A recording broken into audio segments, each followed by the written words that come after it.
خلاص نصبوا الصوان.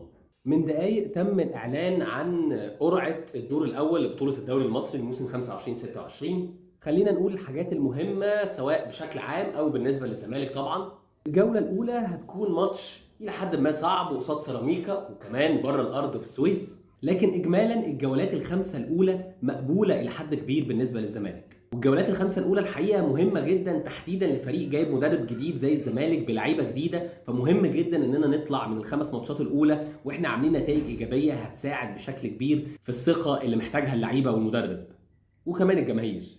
بعد سيراميكا هيكون عندنا ماتشات مع المقاولين العرب في الجولة الثانية، ثم مودرن سبورت، فاركو ووادي دجلة. ماتشات مقبولة نقدر ناخد فيها الثقة زي ما قلنا، والمهم إن إحنا نعدي المطب الأولاني بتاع سيراميكا على خير. ايه تاني مهم للزمالك؟ اكيد ماتشين الاهلي وبيراميدز. في مفاجاه كبيره ماتش الديربي الزمالك والاهلي هيكون في الجوله التاسعه اللي هو قبل التوقف الدولي بتاع شهر 10، وبالنسبه لي ان الديربي يكون بدري احسن ما يكون متاخر، وعشان كده انا مش مبسوط من ميعاد ماتش بيراميدز اللي هيكون في الجوله ال20، الجوله قبل الاخيره. الله اعلم وقتها هيكون الوضع عامل ازاي.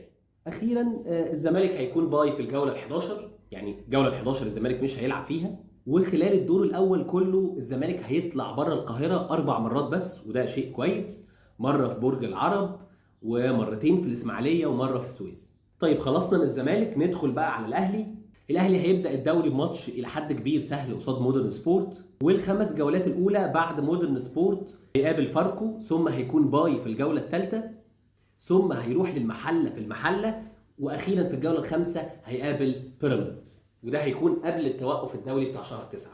مستوى الخمس جولات الاولى للاهلي مش بعيد عن الزمالك، ولكن الحقيقه اشوف ان الخمس جولات الاولى للزمالك افضل الى حد ما بفارق بسيط عن الاهلي.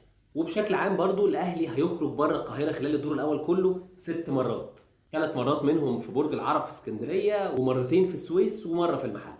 اخيرا نروح لبيراميدز اللي هيفتتح الدوري قصاد الصاعد حديثا وادي دجله، وبرضه هنتكلم عن الخمس جولات الاولى لبيراميدز. بعد ما هيقابل دجله هيقابل الاسماعيلي في الاسماعيليه، ثم بعدها بقى عنده المصري، ودايما ماتشات مصري وبيراميدز ماتشات رزله بالنسبه لبيراميدز، ثم مودرن سبورت والجوله الخامسه قصاد الاهلي. برضه ماتش الاهلي وبيراميدز ده بالنسبه لي يخلي برضه الخمس جولات الاولى لبيراميدز الى حد ما اكثر صعوبه ولو بحاجه بسيطه من ماتشات الزمالك الخمسه الاولى. خير ان شاء الله، ونعدي اول ماتش بالمطب بتاع سيراميكا، ولعله خير يا زمالك.